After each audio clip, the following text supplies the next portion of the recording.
This episode is brought to you by Odd Moe's Pizza in Canby. Handmade awesome pizza plus craft beer, wine, and cider delivered. Order today at 503-263-8444 or visit them online at oddmoes.com.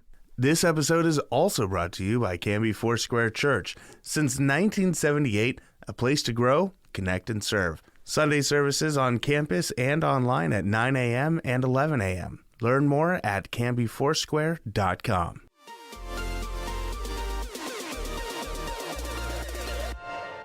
Welcome to Now Hear This Canby, your source for news. The threat of a possible teacher strike was avoided this week. There's a new, irresistibly cute creature winning over fans, and its name is Scootaloo. Sports. It's like Lucy in the football. You want to kick a field goal, but they take it away from you. We had to learn how to win. Goal can't be in the last second of the game!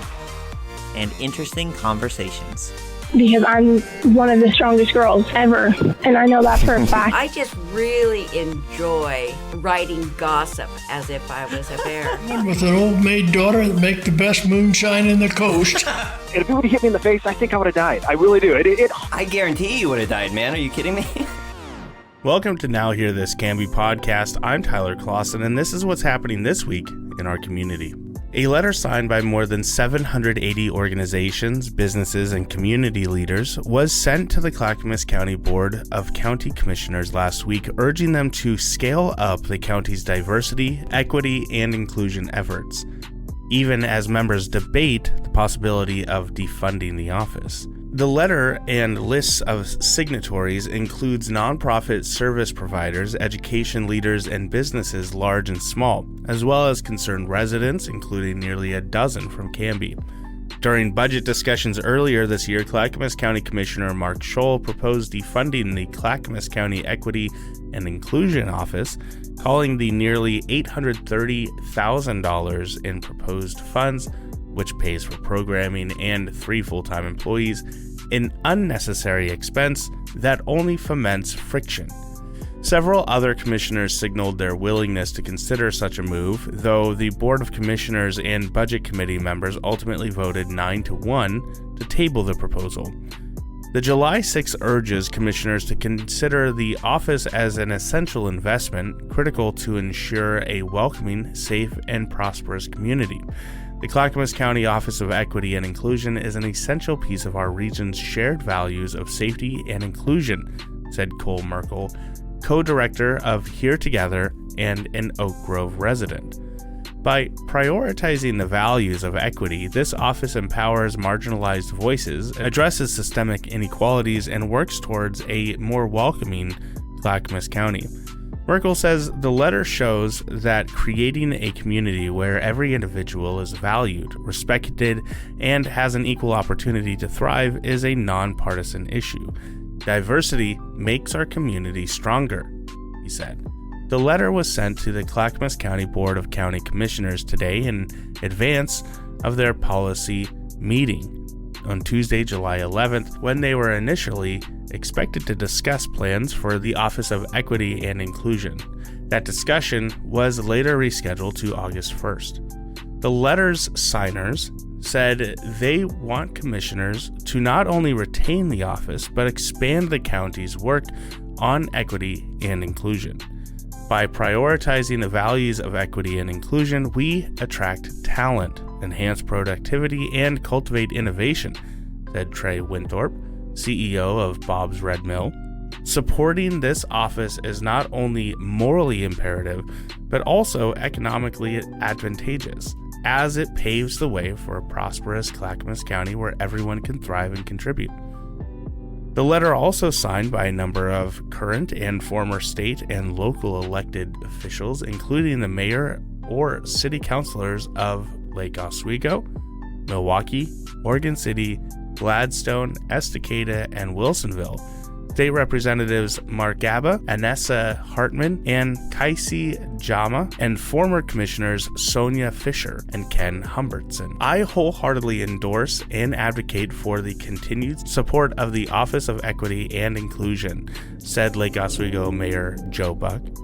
The work of this office will foster a stronger sense of community, attract diverse businesses, and create an environment where every resident can thrive.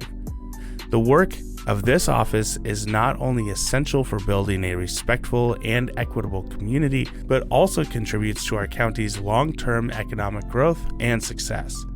To read the letter and the list of signatories, find the story on our website at canbyfirst.com.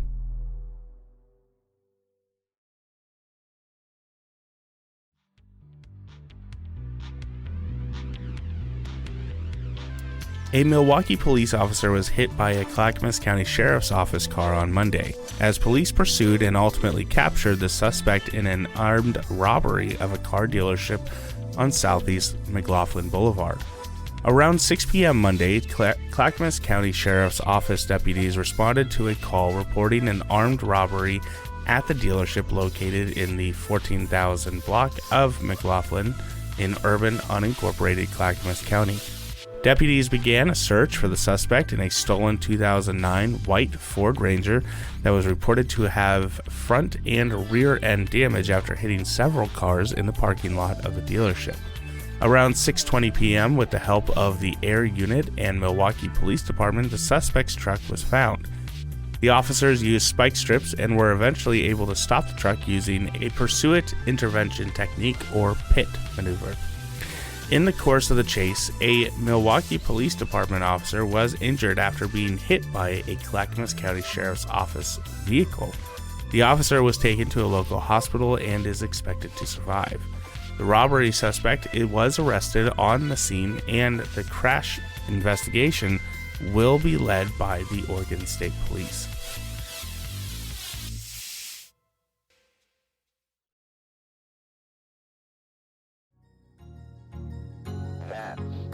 The Canby Area Chamber of Commerce was recently recognized for more than a century of service to the local community, being named to the Portland Business Journal's list of businesses and organizations over 100 years old in Oregon and Southwest Washington for 2023. Coming in at 44th on the list, the Canby Area Chamber of Commerce joins organizations such as Willamette University, established in 1842, Pacific University, 1849, and Linfield University, 1858. Sparked by citizens' campaign for a greater Canby, the Canby Area Chamber of Commerce was officially founded on March 22, 1911. During its 112-year history, the Chamber has advocated for land use, saving the historic railroad depot, and providing funds to help restore it, public parking, the local swimming pool, and improvements to local roadways and bridges. New Executive Director Belinda Goody says the organization's focus continues to be on thoughtful growth in the Canby community and advocacy and support for local businesses at the fore. Its motto has subtly shifted as the town has grown, from its 1927 tagline, "Not maybe, but can be," to the current iteration, "Small town, big opportunities." The Chamber boasts the distinction of being the largest private non-governmental business support network of its kind in Canby, and it continues to work to fulfill its ongoing mission to serve the community, local businesses, and support general commerce. For more information, visit canbyareachamber.org.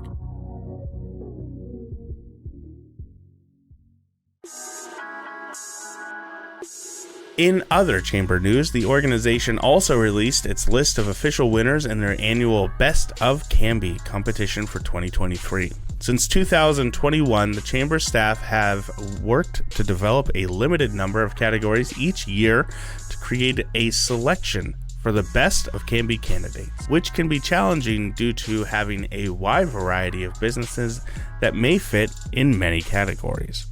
Nominees must be current members in good standing with the Canby Area Chamber of Commerce, with write-ins also being accepted for non-member businesses with a Canby zip code.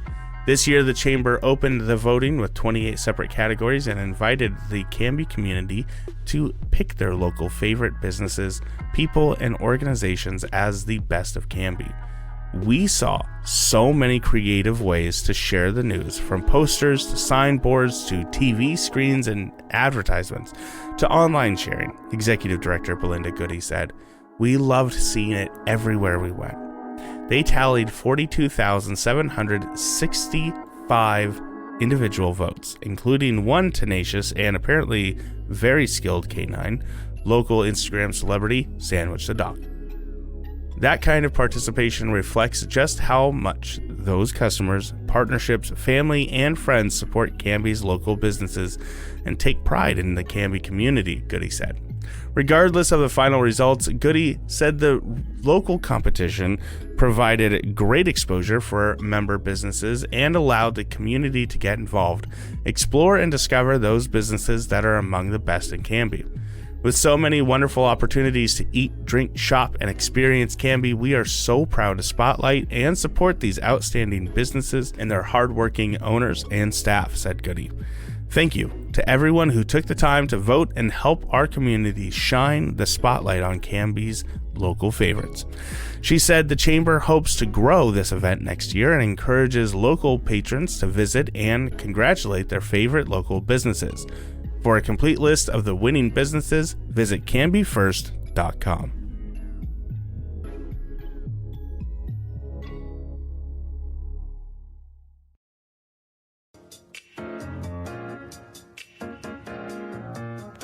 The new Forestry and Natural Resources Outreach Center at the Hopkins Demonstration Forest in Beaver Creek was officially named after a prominent local family at a dedication ceremony this weekend.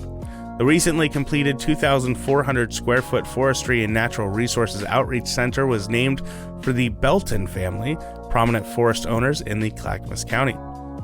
John Belton was a well-known woodland owner who loved teaching and sharing his knowledge and experience with other landowners, professional natural resource managers, youth, and the public.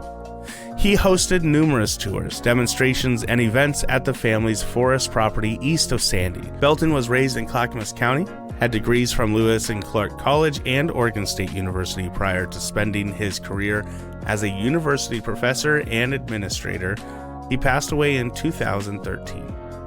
We are honored to have the Belton name on our new outreach center, said Mike Bondi, a member of the board of directors for Forest Forever Incorporated, the project's fundraising chair.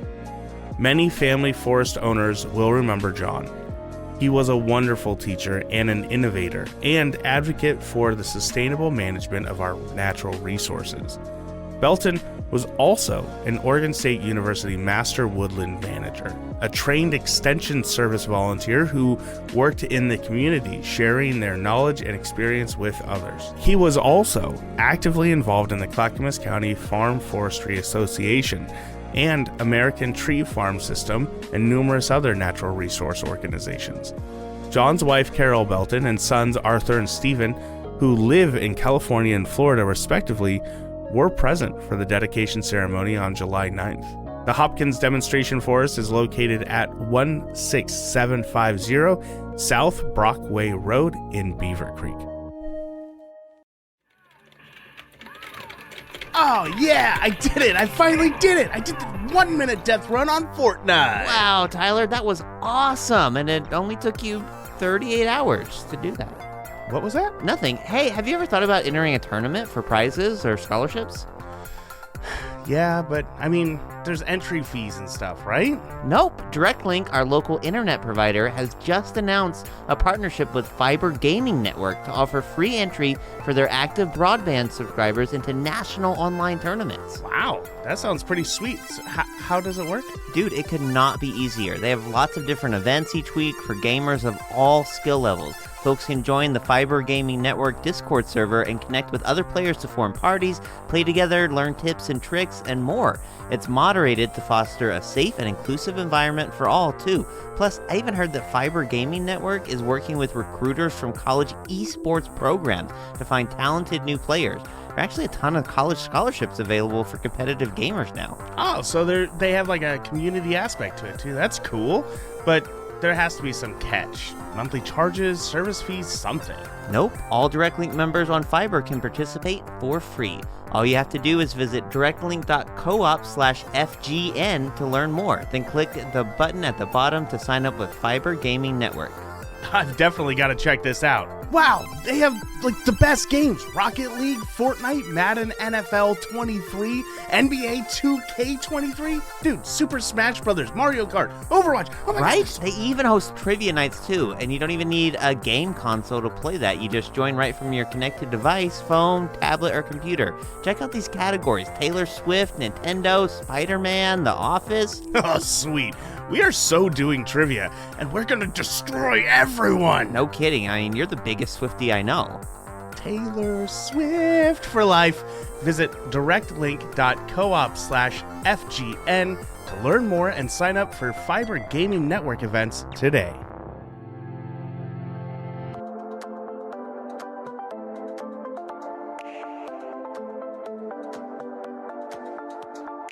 All right, so we're so excited to be welcoming back onto the show today Jason Fellman of Harefest for what is, we were kind of talking, it's become an annual tradition at this point to look ahead to the latest iteration of the awesomeness that is Harefest, which is coming up here in, just a week and a half now?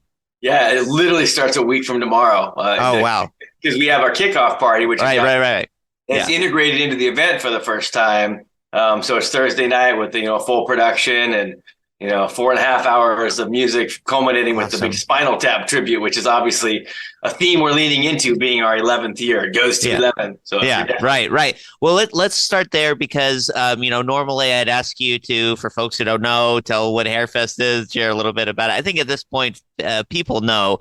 We'll go with that. It's the mother of all tribute festivals. All these bands playing all the great hits from the 70s, 80s, and 90s, and continuing. Just a really awesome 2-day and now, like you say, 3-day with the opening night party. Just like the ultimate party. What I want to ask you instead is coming into now the 11th iteration, like you say, Harefest 11, it goes to 11. Tell us just a little bit about kind of that aspect. What were you looking to create, improve on, modify, and expand? What was the thinking for you and your team coming into this festival and this year specifically? Yeah, I mean, so one of the cool things about this year is that it's our second year at the new venue. And so we had obviously a really fantastic experience at the fairgrounds last year. And it was, by overwhelming feedback, a real win. But we always learn things, right? And we see opportunities about, oh, wow, next year we can do this. And so, some of the highlights there, one of them is that we're letting people come in now. People are actually able to come in when they're spending the night, they actually come in and stay Thursday night. Part of the reason why we added the kickoff party is with over 2,000 people spending the night, we want to try to make it as convenient and as sort of straightforward as possible to arrive and get settled into your camp. And so, sometimes Friday rolls around, you're rolling in there right around 5 or 6 o'clock when music's starting. You got to hurry up and set up your tent. It's like, so this way you basically get settled in. You've got Friday to get in there, explore Canby a little bit, check out some of the local spots, the breakfast spots, the businesses. Canby's a real super fun place with great energy on a Friday morning to go out and then come back in when music starts up on Friday and have all your full day of energy ready to go for the weekend. So that's a big change. And the kickoff party on Thursday, obviously. The other thing is that we decided that we could actually create more space inside the venue for people by getting rid of our B stage, our second stage, which was smaller, and actually replacing it with a second A stage. Yeah. So it's kind of odd because by reorienting the stages, they'll be sort of side by side, and then a little turned in to create a bowl. But now they're both the same size as the main stage was last year. And we create this sort of nice symmetry in the venue that's going to make it easier for people to get in a big semicircle around, as opposed to having perpendicular stages, which made it a little awkward to go back and forth. So the other thing is that with the two main stages, it's something that really we wanted to do for a long time because it's really a headlinerless festival. You can take the band that plays last and have them open and vice versa. And it would still make sense. Yeah. One of the funniest comments I got from our lighting crew one year is that, the thing about this event that's so unique is that when you're at a festival, you're kind of building up to the headliner, right? But here it's like you sit down in the car and you floor it from the beginning. It's just from the beginning. There's nowhere to go but just full speed, and it just goes the entire time. But that's probably what makes it fun too. We embrace the over the topness that is the event. So having the two main stages like that, it also allows us, although I'm not entirely sure why it worked out this way, but now every band in the main venue plays an hour. Okay. So it's for almost every band, they're getting a little more run than they used to spread their wings out a little bit and play a little bit longer.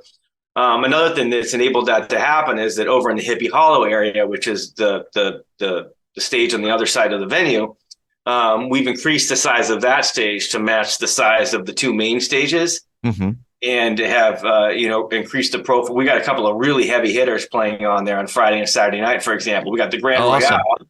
Grand Royale is a main stage staple, right? So we weren't going to put them over there unless we could get them that much space, right?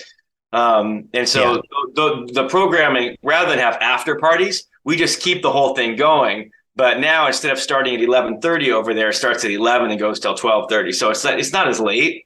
Yeah. But we got those guys on the Friday night, and on Saturday we've been wanting these guys for a long time. Pigs on the Wing, the Pink Floyd tribute. So a 90-minute set. And both of those sets we're bringing in lasers this year. Oh, nice. Awesome. Yeah, I feel like we've talked about them before, the Pink Floyd guys. Yeah, so that's really something that a lot of people have been looking forward to for years, and we finally have them. Of course, we were able to bring back Queen Nation this year, which we had in Harefest 7, who was a big hit. They're the number one Queen tribute in the country, according to Polestar and their numbers. And so we got a Boston tribute, third stage for the first time. Nice. It's Appetite for Deception, the Guns N' Roses tribute's final show ever. Oh, really? Yeah, this is it. They are riding off into the sunset. So they are playing their final set on Saturday night. So obviously a lot of people are, got their eyes on that set. Nothing lasts forever, even but cold November rain, right? Exactly. No, they've made a special edition of T-shirts that say "Nothing lasts forever." It's selling like hotcakes, which is kind of cool. So, yeah. Wow. They are one of the best. People love them. Truly. And they're, other than my own band, Stone and Love, which has been there every year for obvious reasons, Appetite was there in year 2 and have been there every year since. So other than my own band, which I don't really count in this equation for who's been there the longest, because obviously I'm there, the Appetite is the one that's been there the longest. So it's and it's the band that I first worked with. That was the very first tribute band that I ever worked with that I wasn't in. Yeah. So that was kind of, in a way, like my meeting up with those guys was kind of the beginning of the whole tribute thing that I'm involved with. Kind of, by that meeting was kind of what led to all of this in many ways. Wow. Well, that's going to be a real emotional experience for them, I bet, and for some of the fans as well. Yeah, for all of us, really. It's a big deal. Yeah, for the whole community. I'm still a little bit of denial about it, to be honest. Maybe they'll have a great time and change their minds, right? Yeah. Hey, if the real bands can constantly do reunions, right? We can hold out hope that we can have a tribute to a reunion show. There we go. Oh, that'd be amazing. And the last thing I'll say about things that is different is that we had a VIP section last year and it was cool, but we ended up sort of not feeling like we were necessarily able to create the VIP experience we wanted to create at a cost that would still be palatable to people. Yeah. And one of the biggest reasons why people have gravitated towards VIP is because we had the liquor options in there and not in GA. Yeah. So what we did was we're moving back to allowing and having for sale the liquor products in general admission for everybody. Okay. And so I think that's people in general, for those who that's important to, they're going to obviously like that option quite a bit. Yeah. Those are some of the big changes and upgrades I think that we've made.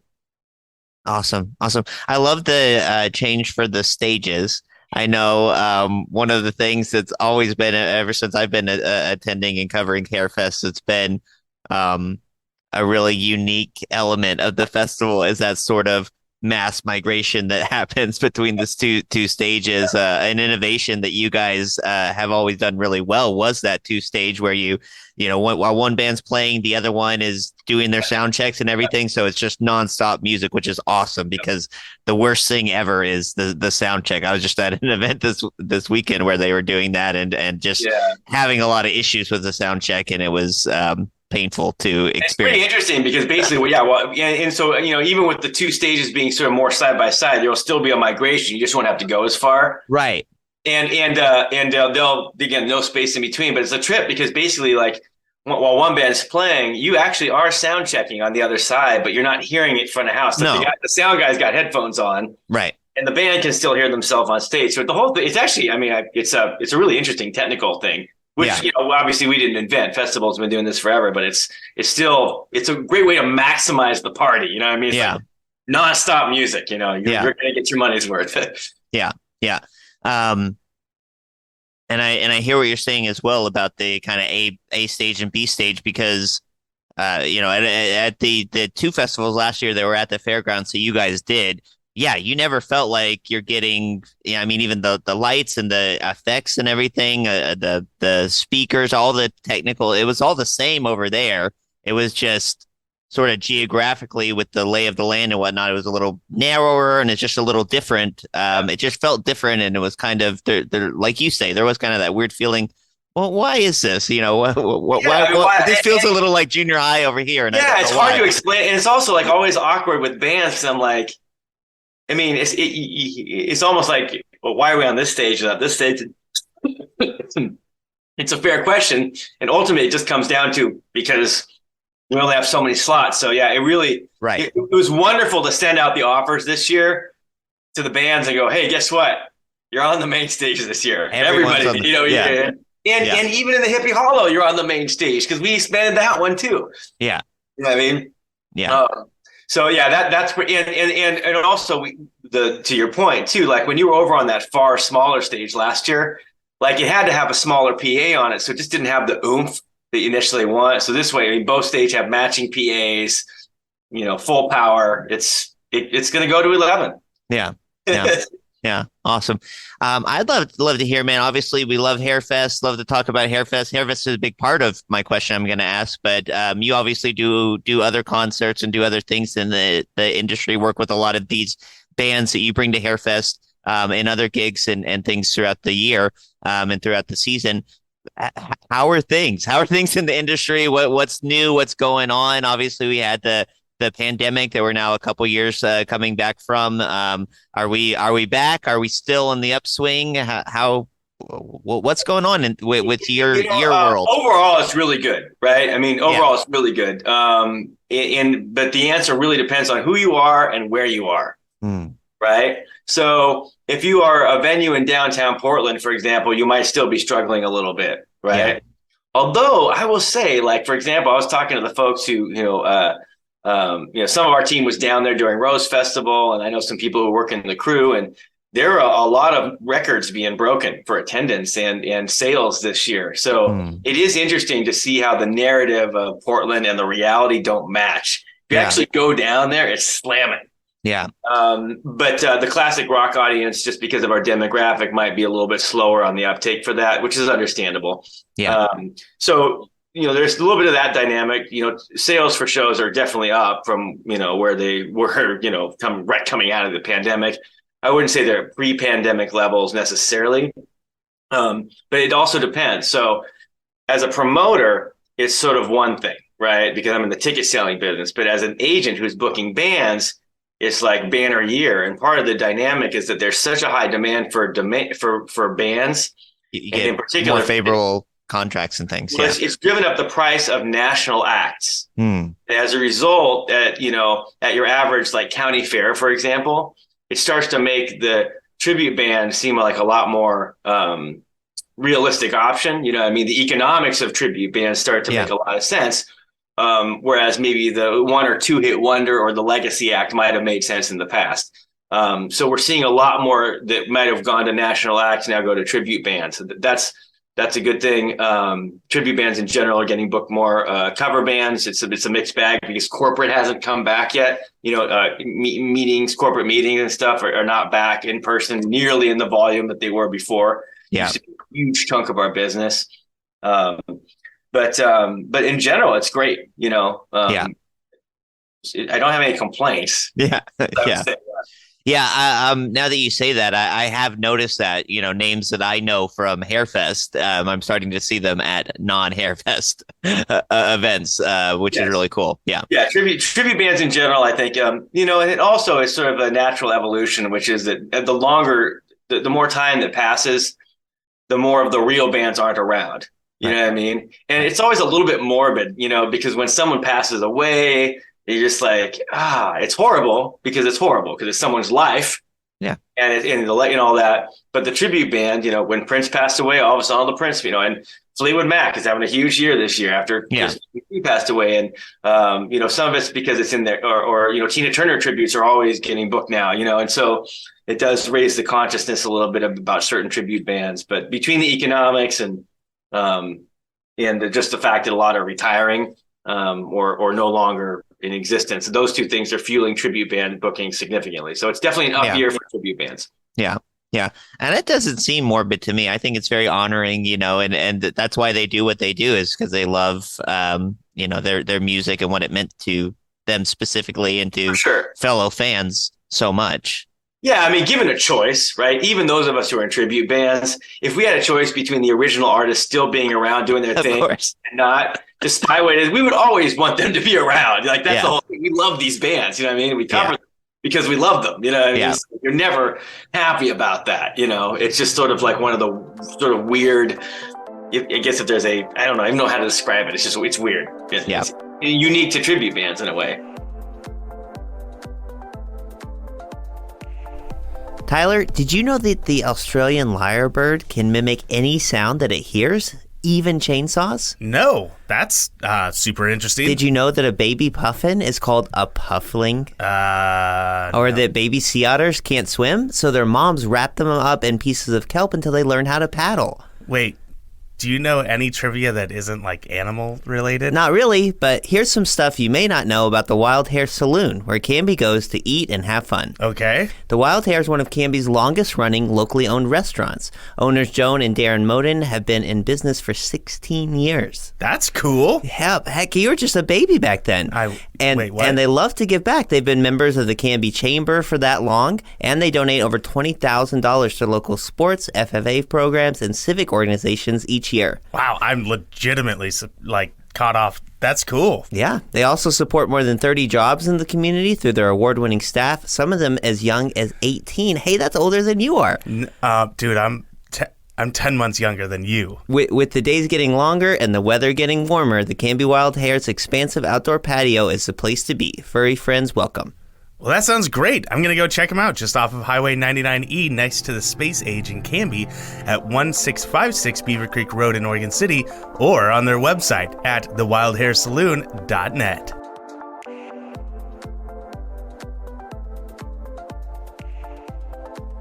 So it sounds like, in terms of the live music and concert industry, we are still feeling in some areas some of the effects. We're not fully some of the effects of the pandemic. It's not. It's in some ways better than it was before, but it has made its mark. It's not like it's vanished or it's in the rearview mirror. Yeah, it's still having also, an impact. If you're looking at not to get too deep into the business, but if you look at market dynamics,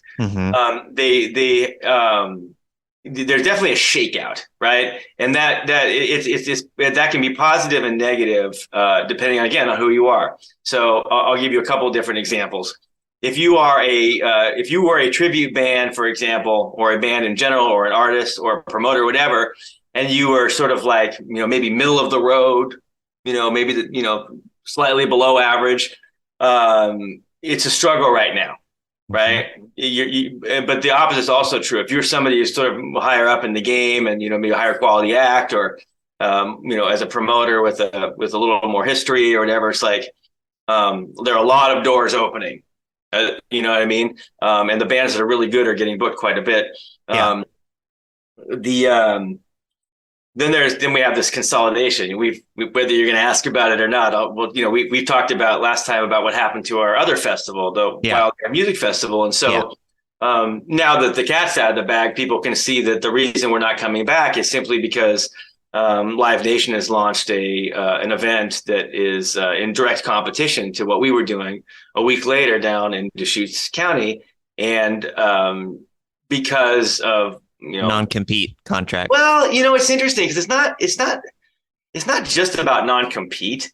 Yeah, it goes beyond that. It's like for one thing, is they can afford to pay artists a lot more. Right. If they lose money, it's just if we lose money in the first year of our festival, whatever, we lose our ass, we lose our house. I mean, it's Joan. Right. Sure. But the other piece of that is that, if you're an artist, you aren't going to book at another festival in Oregon until you find out if you're booked at that one. Right.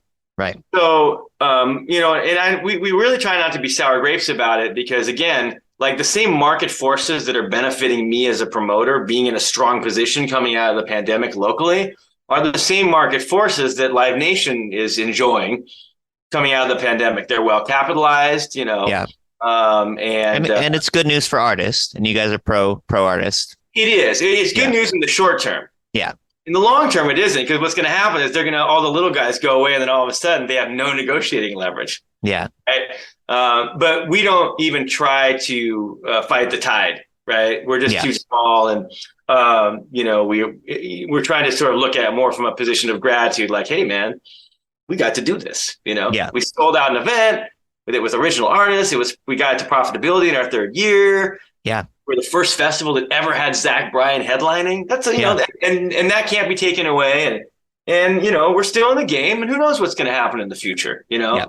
So the industry dynamics are, the sort of, I guess, the haves have gotten more, and in some ways we're haves, right? And in some ways we're have-nots, and other haves got more. So that's just kind of how it works, Yeah. Awesome. Let's come back to Harefest. I have a couple questions about that event specifically. One thing that we haven't talked about yet that I think is a big deal and a big change this year. We talk every year, and I know you guys are big about talking about the impact that Harefest has on other businesses, that has on the community. It's not just its own insulated thing. It really is something that is very much married to the Canby community, tied to that community as part of its own history, and tries to give back, and does, just by its own nature with how many folks it brings in, does give back. That's a story that you guys do tell, and I obviously do agree with it and believe it, and a lot of other folks do. But when you see something like Emmerich Construction come on, right, as a presenting sponsor for the first year, that's something that, to me and to the public, I think is a real sign that all that stuff is true, because Emmerich Construction is not obviously in the music business, but they're you assume obviously that they see the value of this and they want to keep it. They see that it helps keep the community strong. Yeah, I mean, you got to figure that. Well, first of all, Emmerich has been actually supporting us for a number of years, right? Yeah.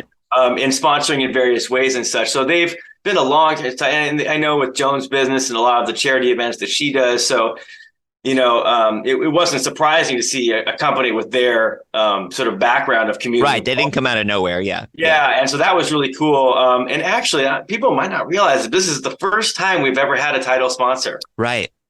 I mean, sorry, I knew that, but yeah, no, you're right. A lot of people so it's the first time we've had a title sponsor, and that's noteworthy for all the reasons you said. And it really is, it's cool because they really do. I don't think I don't want to speak out of turn for them, but my sense of things, they really just do this because they love the community, and they're just literally supporting other people and businesses, right?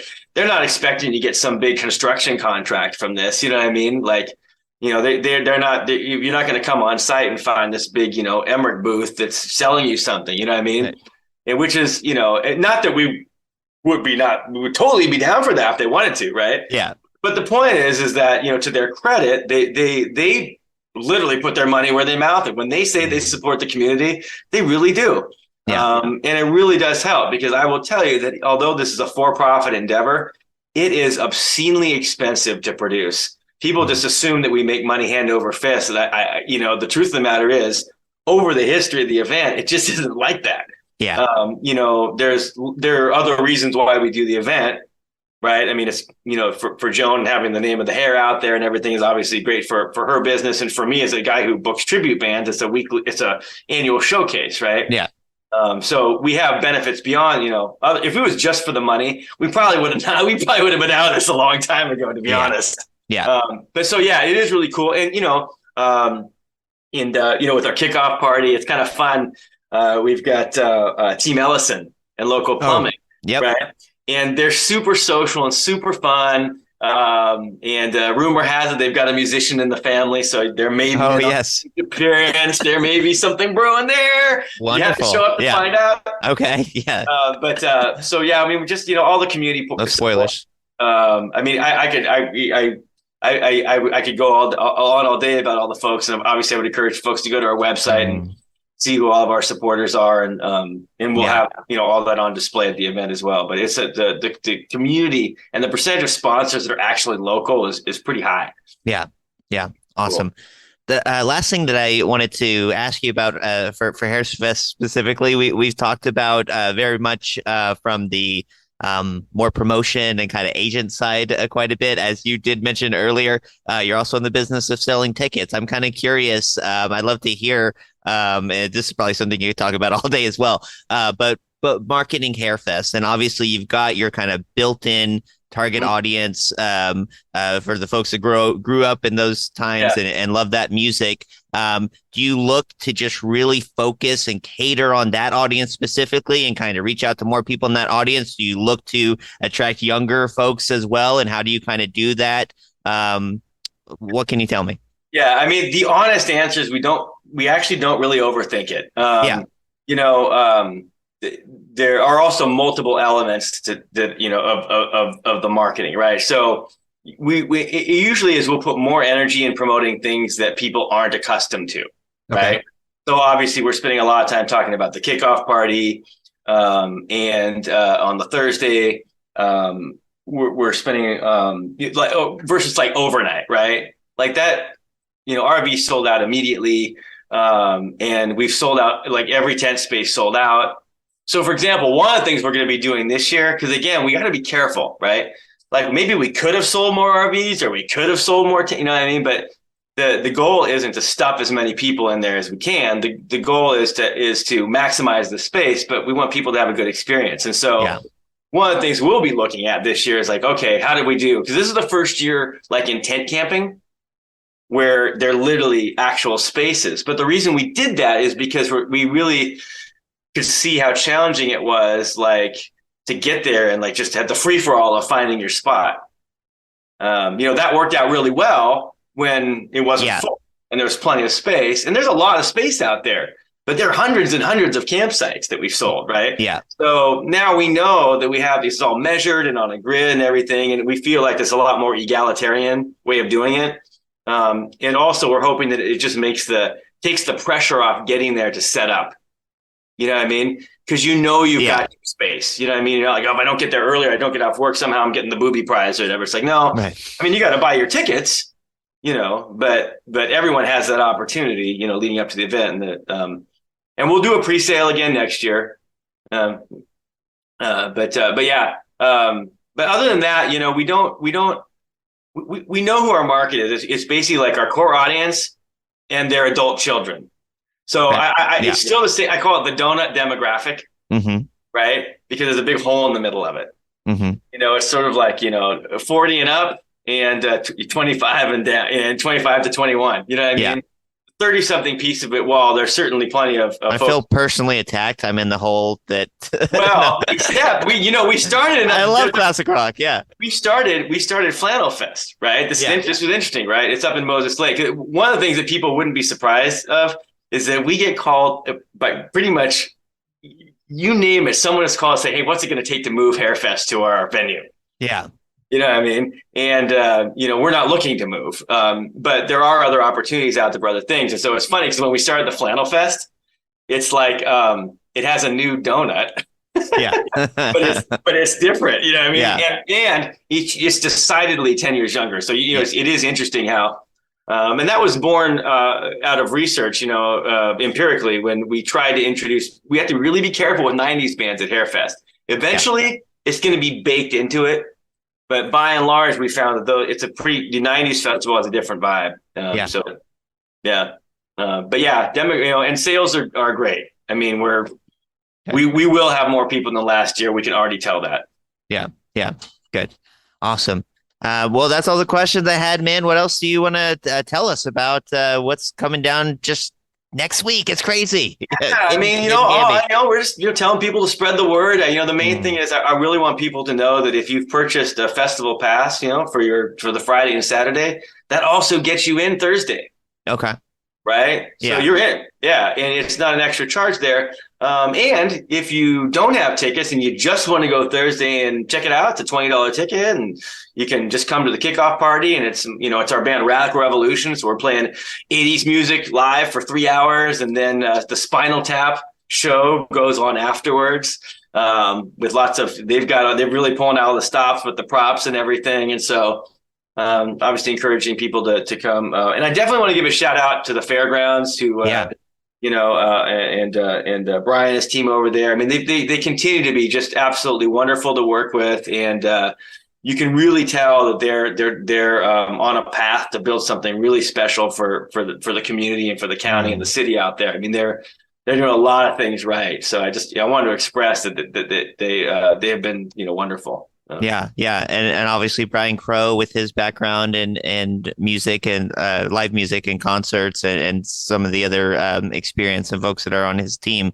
You've got a lot of kind of like-minded a lot of really informed minds at the table. Yeah. It really is cool. And if, little things like, he built these, I think he built them personally, if I'm not mistaken. He built these like new, because, we've always had a free water truck, right? Yeah. Which is great, but if we could pull it out of a different source, we could pull it out of a cold source, right? Yeah. So he just made these like two spigots. I wouldn't doubt it. He has said, and I believe that as far as we know, that Ron Swanson from Parks and Rec was based on him. So yes, that's totally it. That's it, right? Yeah, he's like he's driven by pragmatism. You know what I mean? And while he definitely dots the T's dots the I's and covers the T's, he's not about what can't be done. He's about what can be done, which is just that's a great starting point. So just to be clear, folks are listening to this, they're like, oh, shoot, I wanted to get tickets to Harefest, or, hey, maybe I think this is the year I'm going to check it out. There are still tickets available for folks to come check it out. Yeah, you get it at harefest.com. I would recommend getting them in advance, in particular if you're planning on coming on the Saturday. Okay. Because based on where sales are right now, theoretically you could get them at the door, but you don't recommend that. That day actually has a pretty good chance of selling out. Okay. Now Friday's actually only 100 tickets behind. Okay. So, but just historically, Saturday has a larger walk up. And we are going to cap it at 5,000.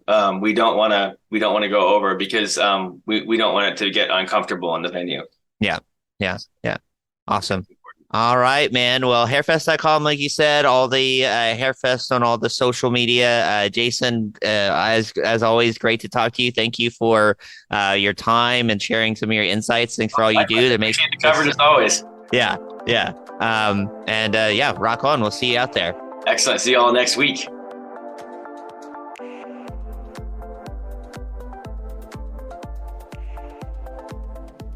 Hey, I'm AJ. I'm your local Oddmos franchise owner. I'm Mike, co-founder of Oddmos. And we're the hosts of The Odd Pod, a podcast about life in the pizza industry. We're going to have on some franchisees. We're going to have some different vendors on. We're going to get a snapshot of what goes on behind the scenes in the pizza world. Don't forget to tell them about the sports. There's sports. And the crazy wacky pizza that we have every Wednesday that we create. And we also have a special guest every week as well. And I'm Gage, Odd Pod's senior sports analyst. Gage, who gave you that title? Me. Oh boy. Find us on Spotify and Apple Music and the Podbean.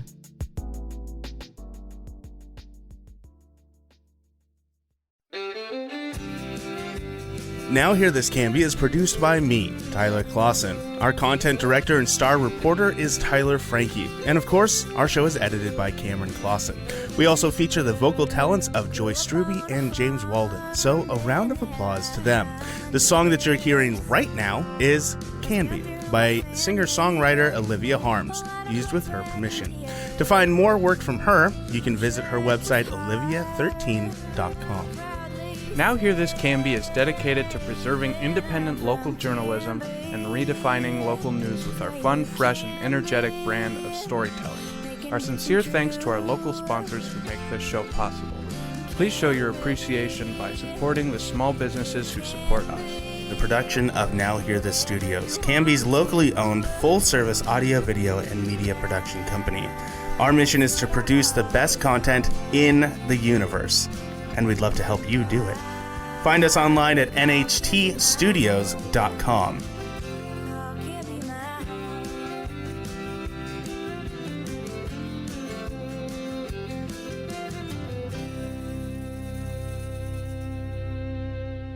I will take a motion to adjourn. I just moved it. I didn't even ask for it, though.